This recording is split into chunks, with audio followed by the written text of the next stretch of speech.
বান্দা যখন ফিরে আসে ভাইয়া, কেউ যখন তওবা করে, ভুল বুঝতে পারে, আবার নতুন করে আল্লাহর কাছে ক্ষমা প্রার্থনা করে, কসম খোদা আল্লাহ তাআলা ভীষণ খুশি হয়। হাদিসে আছে আল্লাহর কোনো বান্দা যখন তওবা করে, আল্লাহ তখন ফেরেশতাদেরকে বলে, আমার ফেরেশতারা 7 আসমান আর জান্নাত সাজিয়ে দাও। ফেরেশতারা জান্নাত সাজায়, আসমান সাজায়। ফেরেশতারা ডেকে বলে, রব্বুল আলামিন কি হলো যে কারণে আসমান সাজাইলেন, জান্নাত সাজাইলেন? রব্বুল আলামিন তখন বলে, আসলাহাল আবদু মাওলাহু, এক ভেগে যাওয়া গোলাম আজকে তার মনিবের সাথে সম্পর্ক ঠিক করে হয়েছে। আল্লাহ আল্লাহ বলে, আমার এক গোলাম আমার থেকে ভাইগে গেছিল রে, অনেক দিন ওই আমারে সেজদা দেয় নাই, আজকে দিছে। অনেক দিন সে আমারে ডাকে নাই, আমি খুব কষ্ট পাচ্ছিলাম। আমার বান্দা আমার হাতে গড়া, আমার দেওয়া নাক, চোখ, কান, আমার দেওয়া জবান, আমার দেওয়া জিহ্বা, আমার গড়া বান্দা আমারে ভুলে আমার থেকে ছুটে গেছে।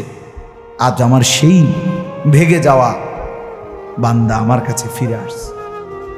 লাল্লাহু আশাদ্দু ফারাহান বিতাওবাতি আবদি, নবী সাল্লাল্লাহু আলাইহি ওয়াসাল্লাম বলেন, আল্লাহ তাআলা ভীষণ খুশি হয় বান্দা যখন তওবা করে। এজন্য যুবক ফিরে আসো, নওজোয়ান ফিরে আসো, নিজের ক্ষতি করো না। আমি প্রত্যেক দিন বলি ভাইয়া, তুমি মরে গেলে হ্যাঁ পৃথিবীর কিচ্ছু আসবে, এই বন্ধুরা ধোকা ধোকা। একটা ফোলা ফাইন, তুমি মরলে খানা বন্ধ করতে হবে, কসম খোদা তুমি লিখ কেন? তোমার একটা ফ্রেন্ড এক লগে যদি বইয়ে বইয়ে বিড়ি খায়, তোমার লগে গাঞ্জা খায়, ফুটটা খায়, বাবা খায়, মদখোর, গাঁজাখোর, একসাথে বইয়া উলঙ্গ ছবি দেখো, ওই জানোয়ারে জিজ্ঞেস করো বলে, আমি মরলে আমার ঠ্যাংটা ভাঙলে তুই একবেলা খানা বন্ধ রাখবি? কথা বুঝেন নাই? ধোকা ধোকা, এগুলো ধোকা। ওরা কেউ থামবে না। আরে আপন বাপ মরলে যেই সন্তানরা দিনের বেলা দাফন কাফন করছে, তারা কি সেই সন্তানরা, আপন সন্তানরা রাতের বেলা ভাত খায় না? কথা বলেন না কেন? পাশের ঘর থেকে খানা রান্দাইয়ে আরো বেশি খায়, আরো একটু গোস্ত লাও, যেই কান্দাটা তুমি কাঁদছো আজগা কি ভাইয়া? তাইলে তাহলে আপন বাপ, তারপরেও তো সন্তান খানা খাচ্ছে, তোমার লেগে কাঁদবে কে? এর জন্য পৃথিবী আমাদের কারো জন্য থামবে না ভাইয়া, থামবে না। সামনের গাড়ি অ্যাক্সিডেন্ট করে, পেছনের গাড়ি অপেক্ষা করে না, পাশ কাইটা কাইটা চলে যায়। জ্যাম বাজ্যা গেলে আরো শিক্ষার শুরু করে, আরে লোক মরে গেছে, আরে মরলে মরুক বেটা, রাস্তা ক্লিয়ার করতে ক। ঠিক কিনা বলেন না কেন? ধরে বেটা বেটা কেডা মরছে না মরছে বেটা, এর লেগে বুঝি মানুষের রাস্তা আটকায় রাখবে, মানে এই যুক্তি দেখা। তাহলে কেডা মরছে না মরছে মানে তোর মতো এক মানুষ মরছে, ঠিক কিনা বলেন না? তোর মতো এক সুস্থ সবল মানুষ মরছে বেটা, যে একটু আগে হাত নাড়তো, পা নাড়তো, সেই মানুষটা এখন রক্তে ভাসতেছে বেটা। ভাবতাও নাই কিসের সময়, কাম কার হাতে সময়? সবাই মেশিনের মতো, যন্ত্রের মতো দৌড়াইতেছে। রাস্তায় দেখেন না সিএনজি, অটো কি করে সবাই, কারো হাতে সময় নেই, ঠিক কিনা বলেন? কে কাকে ঠেলিলা যাবে, কারো হাতে সময়, কে কার জন্য থামবে? এই জন্য তুমি নষ্ট হয়ে গেলে বন্ধু, কেউ তোমারে ফিরাবার নাই। তোমার জন্য ভাববে কেউ, ডাকবে কেউ, কাঁদবে কেউ নাই। আরে আপন মা বাপের তো খবর নাই এখনো। আপন বাপ সাইয়া রইছে, দেখে তার ফুতে আজকে 6 বছর 9 বছর এক ওয়াক্ত নামাজ পড়ে না, এবড়া বয়ে বয়ে বিড়ি খায়, বন খায়, চা দিয়া ভিজাইয়া খায়। এবারটার মাইছ না সেইটার নামাজটা পড়লে পড়ছে, না পড়লে রাতের ব্যাপার। বাবুরে টেহা দাও দিছে, টাকা দিলে খালাস। যদি সুতে টাকা দেয় বাপের কোনো অসন্তুষ্টি নেই, আর যদি টাকা না দেয় এবড়ার গজবে আল্লাহর আরশ কাঁপে। ফুতের উপরে লানত দিতে দিতে, অভিশাপ দিতে দিতে শেষ।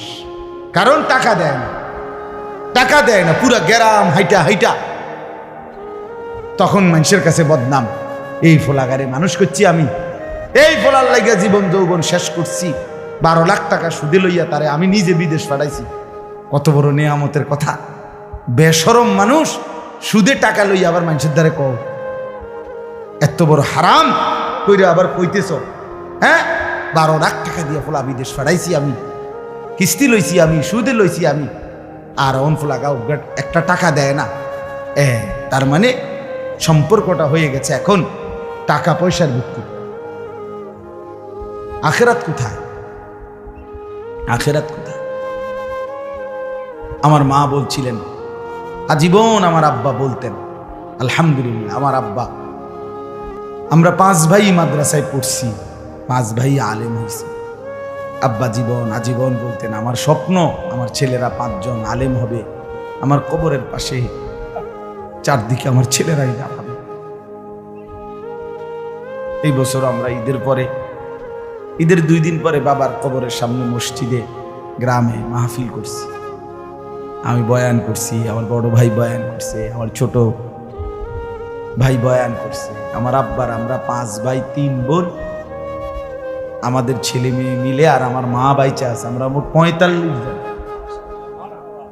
আমার বাবার বংশ, মা সহ, মা ছাড়া 44 জন, মা একজন 45 জন, একের গুণা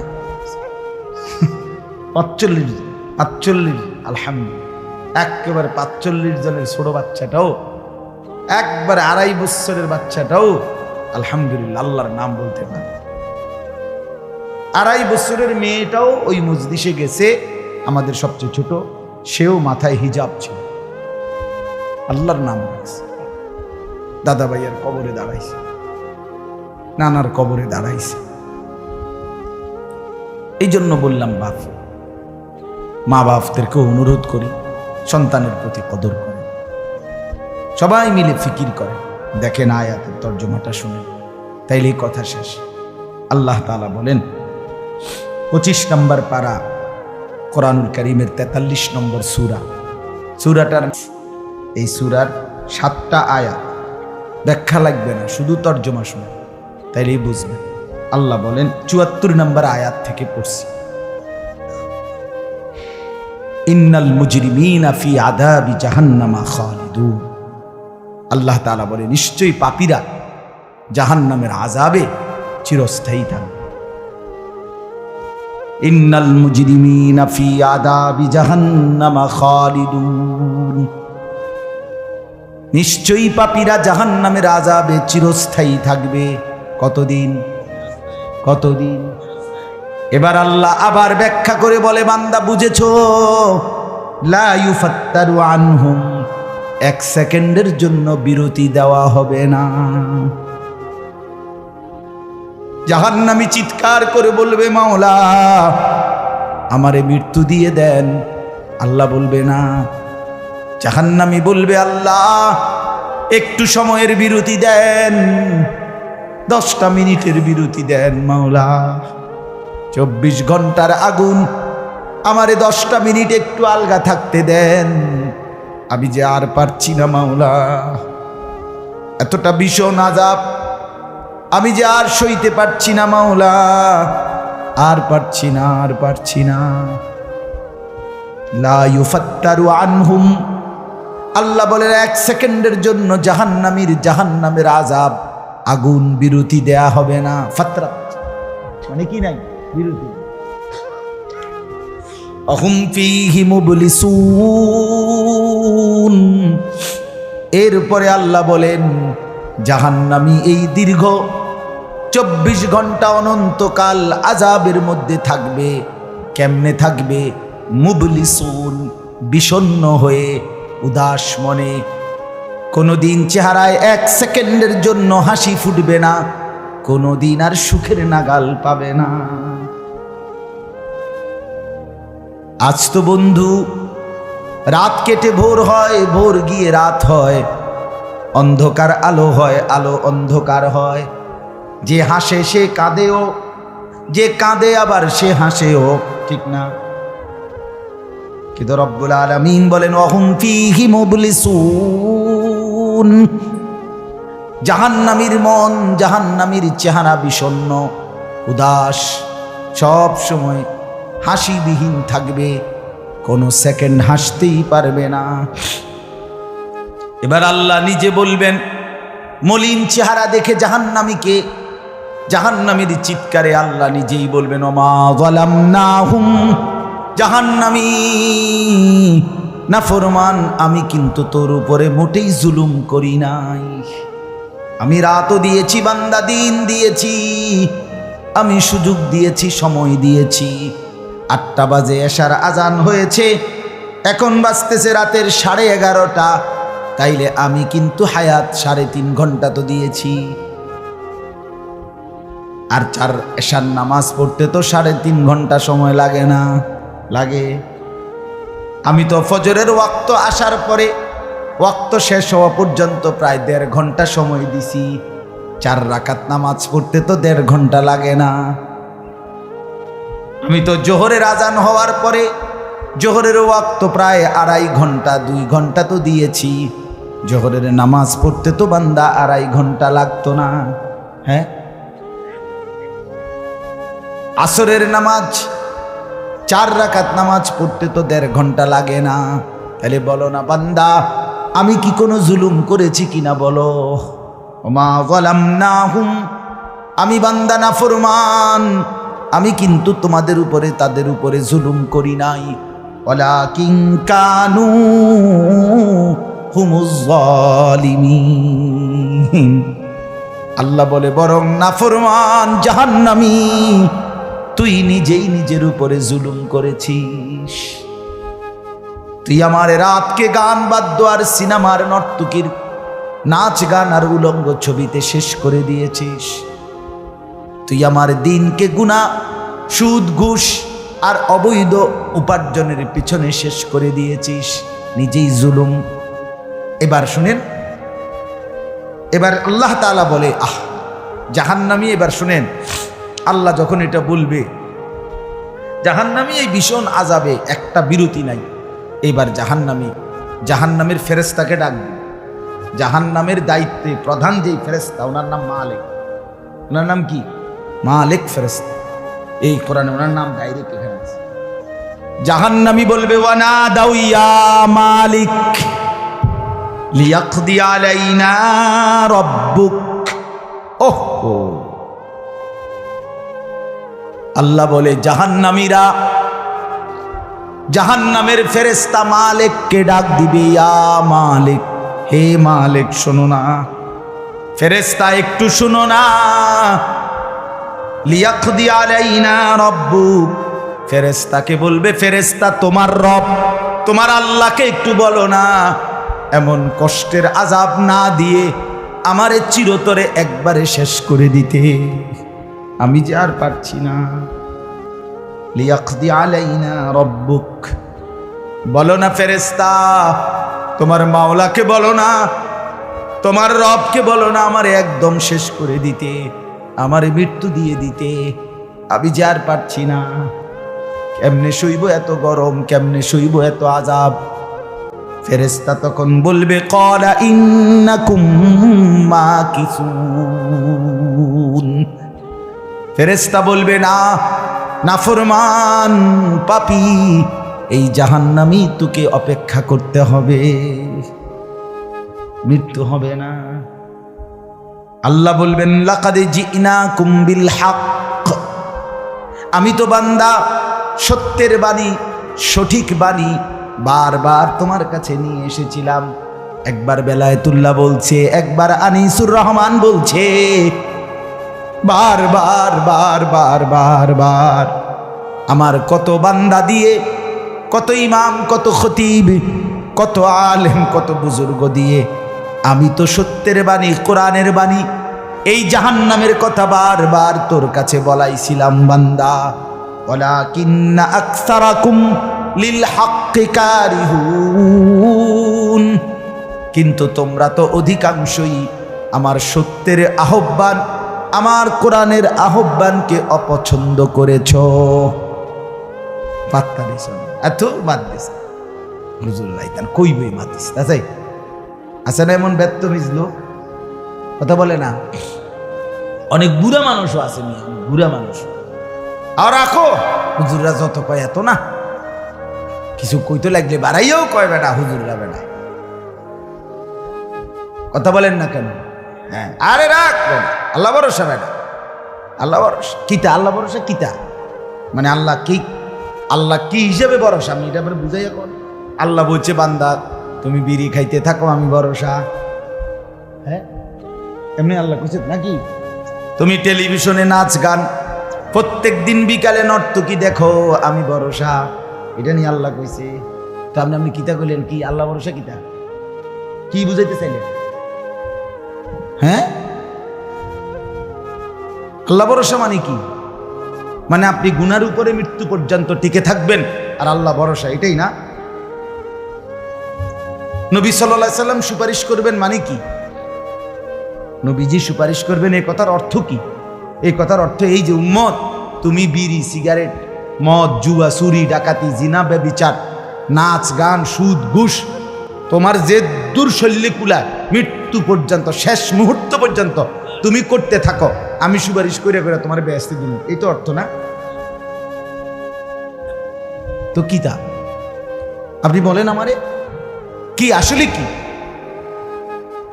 আরে মুসলমান খুব বেশি খামখেয়ালি, খুব বেশি খামখেয়ালি।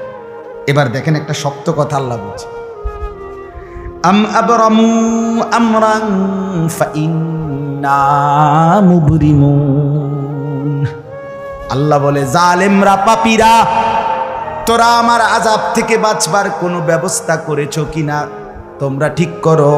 ফাইন্না মুবরিমুন, আমি তোমাগরে কেমনে ধরবো শাস্তি দেব কি কি এগুলো আমি আল্লাহ আমারগুলো ঠিক করে ফেলেছি। যে আম আবরামু আমরান, তারা কি কোনো ব্যবস্থা করেছে কিনা জিজ্ঞেস করেন। ফাইন্না মুবরিমুন, আমার ব্যবস্থা আমি করে রাখছি। বুঝেন নাই কথাটা? আল্লাহ বলেন আমার শাস্তি দেব কি কি, আমার আযাব দেব কি কি আমি সব ঠিক করে রাখছি জাহান্নামে।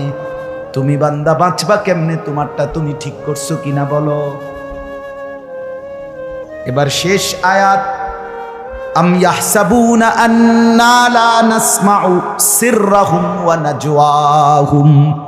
আল্লাহ বলে নাফরমান পাপীরা জালেমরা দুশমনরা মনে করে আমি তাদের গোপন কথা অন্ধকারের গোপন পরামর্শ একেবারে চুপচাপ নিরিবিলি কথাগুলো আমি শুনতে পাই না। কারণ ইয়ারফোন লাগাই রাখছে না মা, কানের মধ্যে দুইটা বল্টু লাগাইলে তার আল্লাহ শুনে না, কথা কয় না। হ্যাঁ, আল্লাহ জিজ্ঞেস করছে তুমি এই ভাবছো না তুমি যে কানের মধ্যে গান শুনবার টাইমে ইয়ারফোনের বল্টু লাগাইয়া রাখো, তুমি মনে করছো না ফরমান মাইনসে না শুনে না, তো মাইনসে যখন শুনে না আমিও শুনি না নাকি? জবাব দেন, ওই যুবক বলো না মিয়া। মাটির নিচে কিংবা অন্ধকারে অথবা একাকী কোনো গোপন জায়গায় তুমি যেই অসভ্যতা করছো, যেই ভিন নারীর সাথে কথা বলছো, বন্ধুদের অসভ্য আড্ডা দিচ্ছ, তুমি মনে করছো গ্রামের কেউ দেখে না, গ্রামের কেউ জানে না। আল্লাহ বলে তাহলে তুমি কি এই ভেবেছ যে আমি আল্লাহও জানি না? বালা, হ্যাঁ আল্লাহ বলেন আমি জানি, আমি শুনি, আমি দেখি। আর অরসুলুনা লাদাইহিম ইয়াকতুবুন, আমার পক্ষ থেকে মনোনীত ফেরেশতা ডান কাঁধে বাম কাঁধে তারা কিন্তু সাথে সাথে 24 ঘন্টা ইয়াকতুবুন লিখতেছে লিখতেছে লিখতেছে লিখতেছে কি না বলেন? ডান কাদের আর বাম কাদের ফেরেশতাকে তুমি তোমার থেকে আড়াল করবা কেমনে? বলেন না কেন? কেমনে আড়াল করবেন? সুযোগ আছে কারো? আল্লাহ আমাদেরকে বুঝ দান করে। অতএব বাপ, জাহান্নামীর আত্মচিৎকার শুনলেন আপনি, জাহান্নামী আল্লাহকে ডাকবে, জাহান্নামী ফেরেশতাকে ডাকবে, জাহান্নামী একটু আযাবের হালকা করতে চাইবে, জাহান্নামী মৃত্যু কামনা করবে, জাহান্নামী কতভাবে যে বাঁচতে চাইবে, কিন্তু কসম আল্লাহ বাঁচতে পারবে না। এজন্য দয়া করে রাত গভীরে মেহেরবানি করে চলেন প্রত্যেকে ইনশাআল্লাহ। সিদ্ধান্ত নিন শেষ পর্যন্ত যে কয়জন যুবক টিকে রইলা বসে রইলা ভাইয়া, তোমাদের কাছে অনুরোধ আজকের থেকেই বদলাও ভাইয়া। আগামী দিনে মুসলমানের জন্য, ইসলামের জন্য খুব বেশি যুবকের দরকার। তোমরা না আগাইলে, তোমরা না ফিকির করলে আগামী দিনে ইসলামের জন্য লড়বে কে? সারা পৃথিবী ইসরায়েলের ইয়াহুদিদের জুলুম অত্যাচার এখনো তো শেষ হয়নি। সেই গত বছর অক্টোবর মাসে ফিলিস্তিনের মুসলমানদের উপরে বোম্পিং অত্যাচার শুরু হয়েছে। অক্টোবর, নভেম্বর, ডিসেম্বর, জানুয়ারি, ফেব্রুয়ারি, মার্চ, এপ্রিল, আজকে 7 মাস চলতেছে, এখনো বন্ধ হয়। আজকে 7 মাস যে মানুষগুলো যাদের কোনো ঠিকানা নাই, নারী, পুরুষ, বাচ্চা, কোলের বাচ্চা, বলেন ভাইয়া 7 মাস তারা কি পরিমাণ মানবেতর জীবন যাপন করতেছে। এই রমজানেও ফিলিস্তিনের মাসুম বাচ্চা খাবারের অভাবে, ইফতারের অভাবে ঘাস চাবাইছে। এটাও তো ছবি আসছে, ঘাস চাবাইছে। আমার বাচ্চাটা 2.5 বছর, একটা মেয়ে আমার সাথেই ঘুমায় রাত্রে, প্রায় সময় রাত্রে উইটা এই 2 ঘন্টা 2.5 ঘন্টা হঠাৎ উঠে ভাবো পানি ঘামো, পানি ঘামো। আমি সবসময় আমার বালিশের পাশে, খাটের পাশে পানি রাখি হেলবে। তাহলে আমার এই ছোট্ট মাসুম বাচ্চা যখন পানি চায়, আমি তার পানি দিই। ফিলিস্তিনের এই ছোট বাচ্চা যদি তার মার কাছে পানি চায়, সে মা কোত্থেকে পানি দিবে? হ্যাঁ, আমার ছেলেটা 6 বছর 7 বছরের, ওরা দুইজন, এই ছোট মেয়েটা আর এই ছেলেটা সারাক্ষণ বাসায় এই একবার এটা খাই, ওইটা খাবো, ওইটা খাবো। আমার এই কত সময় ফোন দিয়ে, আবু এটা আইন, ওইটা আইন। ওই দিন রাতের বাজে 1টা 1:30, আবু মালটা আইন। আমি 1 কেজি মালটার জন্য 3 বাজারে গেছি, রাতের বাজে গেছে 1:30 2টা, কোথাও দোকান খোলা নাই। আমি দেখলাম বাসায় আমার ছেলেটাও মেয়েটাও, এই ছোট, কসম আল্লাহ, আমি গেট খুলছি, দরজা আমার জন্য দৌড়ে দাঁড়ায় আছে, ওই মালটা আনছি। আমি জড়ায় ধরে বললাম যে আব্বা কোথাও পাই নাই, একটা দোকানও খোলা নাই। মানে আমি তো জানি সকালে আনতে পারবো, ঠিক না, শুধু রাতে আনতে পারি নাই, এটাই আমার কাছে এতটা কষ্ট লাগছে। তো যেই বাবা, যেই মা ওই মাসুম বাচ্চাদেরকে আজকে 7 মাস খাবার দিতে পারে না, ওই বাচ্চাটা কি, ওই বাবার কলিজার কি হালাত? এমন পরিণতি যদি আমাদের হয়, এমন পরিণতি যদি তোমার ছেলের বেলায় হয়, বলো যুবক, তোমার বিয়ের পরে থেকে যদি শুরু হয়, তোমার বাচ্চা হওয়ার পর থেকে যদি শুরু হয়, তখন কি হবে? এজন্য আল্লাহকে নারাজ না করো, আল্লাহকে নারাজ না করো। দয়া করে ফিরতে চাই, আমরা ফেরাইতে চাই, নিয়ত করি ইনশাআল্লাহ। ঠিক আছে না? ইনশাআল্লাহ নতুন করে ভাবো, সবাই একসাথে ভাবা পারবা না। যেই যুবকদের ফিকির আছে, বুঝ আছে, দিমাগ আছে, তুমি নামাজ পড়ো, ইনশাআল্লাহ ভালো হবে। তো মোবাইল প্রয়োজনে ব্যবহার করো, যার যেটুকু প্রয়োজন এটুকুই দেব। শুধু শুধু নারীর ছবি, নাচ, গান, অস্থির দৃশ্য কোনো দরকার নাই। আর হিম্মত করে নামাজ, মরি বাসি, এত বেজ্জুতি কথা শোনার চাইতে, এত কষ্টের চাইতে, পরকালের অশান্তির চাইতে নামাজ পড়বো আমরা। দেখবেন ছেলেরা, তোমরাও হিম্মত করে শুরু করলে 5 ওয়াক্ত নামাজ ওষুধের মতোই মনে করো না, বিষ ওষুধ, তিতা ওষুধের মতো। দেখবা 1টা মাস যদি কেউ একটু জন্মা যে মরি বাসি নামাজ পড়মুই, কসম একসময় এটা মজাদার হয়ে যায়। হ্যাঁ, সেজদা দিলে খুব মজা হয়। সেজদা দিলে বান্দা আল্লাহ পিঠে মাথায় আদর করে হাত বুলায়, খুব আদর করে আল্লাহ পাক খুশি হয়, বান্দাকে কোলে তুলে নেয়, আদর করে। এই জন্য আমরা দয়া করে ইনশাআল্লাহ নামাজ পড়ি। পর্দার আড়ালের মা বোন যারা আছেন, মা, আপনি যদি বেপর্দা হন, আপনিও শেষ হইলেন, এলাকার ছেলেগুলোকেও নষ্ট করলেন। একজন বেপর্দা নারী শুধু নিজে গুনাহগার, সে অসংখ্য মানুষকে পাপে অংশগ্রহণ করায়। এই জন্য একজন বেপর্দা নারী সে সরাসরি জাহান্নামের ফেরিওয়ালা। সে কিসের ফেরিওয়ালা? জাহান্নামের ফেরিওয়ালা। সে জাহান্নামের ফেরিওয়ালা, আগুনের ফেরিওয়ালা। কারণ সে তো তার রূপ যৌবন দেখাইতেছে, ফেরিওয়ালার মতো পিছনে পিছনে ডাকতেছে অসংখ্য যুবককে, দেখো আমাকে, বরবাদ করো নিজেকে, বরবাদ করো নিজের চরিত্র, বরবাদ করো নিজের কবর, বরবাদ করো নিজের আখেরাত। তাহলে সে গুনাহের ফেরিওয়ালা। সে জাহান্নামের ফেরিওয়ালা, সে অসভ্যতার ফেরিওয়ালা।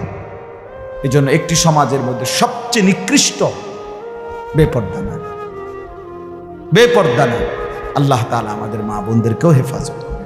আজকের মাহফিল যে যুবকরা সাজাইছে, আল্লাহ তাআলা সমস্ত নওজোয়ানদেরকে কবুল করে। বাস্তবতা হইল আসলে 4-5 মাস, মেন শীত সিজন 4 মাস 5 মাস। এখন 5 মাসে যদি 30 দিন করে হয় তাহলে হইল 150 দিন। যদি প্রতিদিন 2টা করে মাহফিল দিতে হয়, দেওয়া যায়, তাহলে 300 মাহফিল মনে করে। এখন মাহফিলের কাগজ আমার গাড়িতে এখনো আছে, মনে মনে কমপক্ষে 1,500-2,000 এটি আমরা ফরিয়া রয়েছে কাগজ, ব্যাগ ভরা এতটি কাগজ। আমি কি করতে পারি?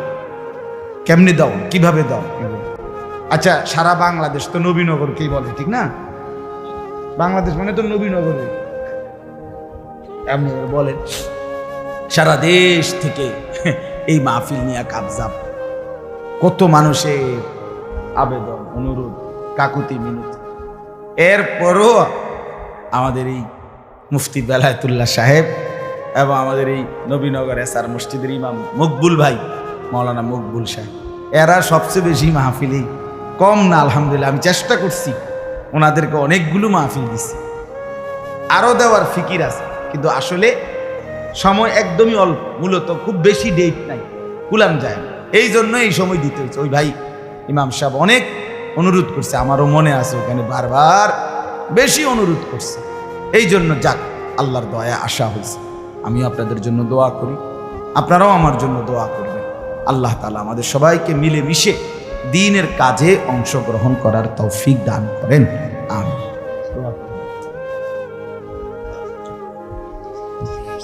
আল্লাহ কবুল করেন।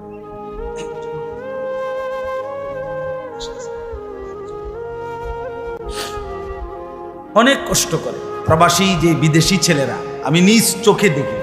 এইবারও আমি উমরায় গেছি, যে রমজানে, এই রমজানে আমি প্রবাসী ভাইদের রোমে রোমে গেছি, বয়ান করছি। 12 জন, 14 জন, 16 জন, 20 জনের রুম, হালাকা। এবার বেলায় ওই যে হালাকা কাকিয়া, ওখানে গিয়েও বয়ান করছি। এবার এই আমগো প্রবাসী বাংলাদেশি ভাই, আর এই অনেক কষ্ট করে, 12 ঘন্টা 14 ঘন্টা ডিউটি করে। হ্যাঁ, এরপরে আপনার এই ছোট্ট একটা রুমের মধ্যে 14 জন 16 জন একসাথে ঘুমায়, নিজেরা রান্না করে খায়, নিজেরা। ঠিক আছে, কথা হবে ইনশাআল্লাহ।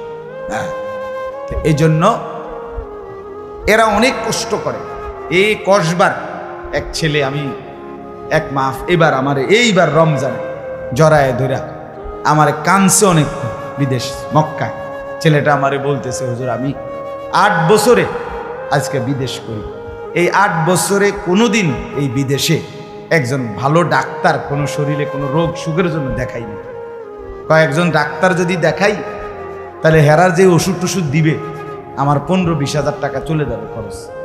তাইলে আমি বাড়ির টাকাটা পাঠামু কেমন? এই জন্য ব্যথা বেদনার একটা ট্যাবলেট খাইয়া পইরা থাকি হুজুর, আর এই কলজার মধ্যে জমাইয়া টাকাগুলো সব বাড়ি পাঠায়। ছেলেটা আমারে খুব কাঁদছে, আমার পোলাটার কথা মনে হয়। সে আমারে বলছে, হুজুর আমি আজকে 8 বছরে কসম আল্লাহ, এই মক্কায় বলতেছি, সুখ নিজের আনন্দ বলতে কি জিনিস আমি আজকে 8 বছরে কোনোদিন দেখিনি। সবটা দিয়ে দিছি পরিবারের জন্য, মানে বাড়িতে, শুধু কোনো রকম মানবেতর, কোনো রকম মানে কোনো রকম জিন্দিগিটা কাটাই, বিদেশে পড়ে আসি আমি।